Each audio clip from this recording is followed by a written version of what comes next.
All right, this is going to be a quick fire review because my mic battery is low. I don't know where the cord is to plug it in.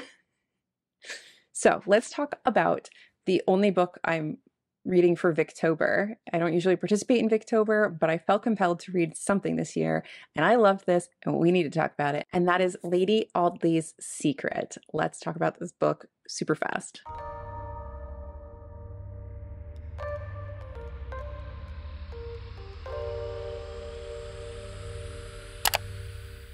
Hello, book friends. It's Alyssa. Welcome back to the channel. How are you? Welcome if you are new. I don't really know what my intro is. I'm trying to get through this before my mic runs out. If you exist in the booktube space, you probably have heard of Victober. A lot of creators here participate in Victober. I usually don't. I'm not a big Victorian literature person. There's certain books that I like, but for a lot of the books, I feel like they can be a little stodgy. They're a little boring for me. But when they slap, they slap. I will say that. I have a lot of rhyming. But I just felt compelled the other night to pick up a book for Victober. And I was like, what am I going to pick? Looking at my shelves. And I decided to finally pick up Lady Audley's Secret. I didn't really know much about it. I just had it on my shelves. Let me tell you, I was enthralled. I was enraptured. I could not put this down. I loved every second of this. I was mad because I've been on pain pills and stuff for my back. It's getting better. Thank you. So they would knock me out at night. And so I would keep falling asleep while I was reading and be really mad. So it took me longer than it should have based on my enthusiasm reading this book.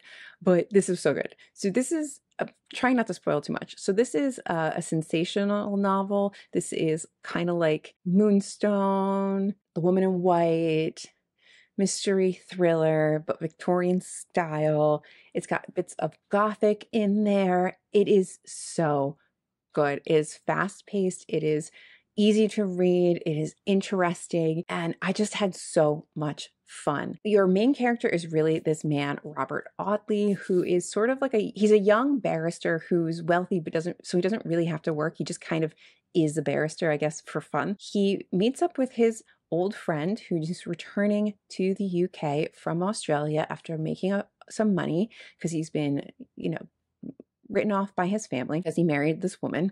And his friend comes back to the UK, and he's so excited to see his wife again and to bring the riches to her. And he finds out on the day of his arrival that his wife is dead, and he's all distraught.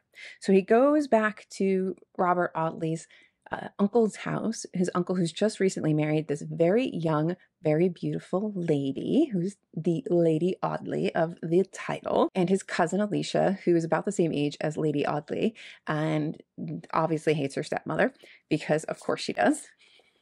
Cliches. Some things happen, and his friend, who's named George, goes missing. And then thus starts this story about what are Lady Audley's secrets and what happened to George and what is going on here. And Robert starts his detective work, and it is so good. Is it predictable as a modern reader? Yes, because we've seen these stories so many times. This is a story that's coming from sort of the beginnings of these mystery, thriller, sensational novels. So we are well versed in its tropes and what happens and its twists and all of that. But if you were a Victorian reader, I feel like this would have you on the edge of your seat. You'd be like, I don't know what's going to happen, but I need to know.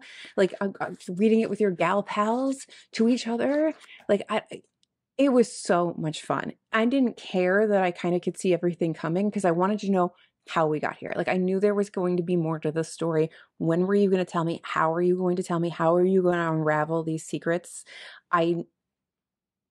It's so much fun. It is a good stinking time. So if you just wanted one book to read for Victober, we're halfway through the month. If you wanted one book to read for Victober, it is chunkier. It's 400 and something pages, but worth it. It will move. It is great.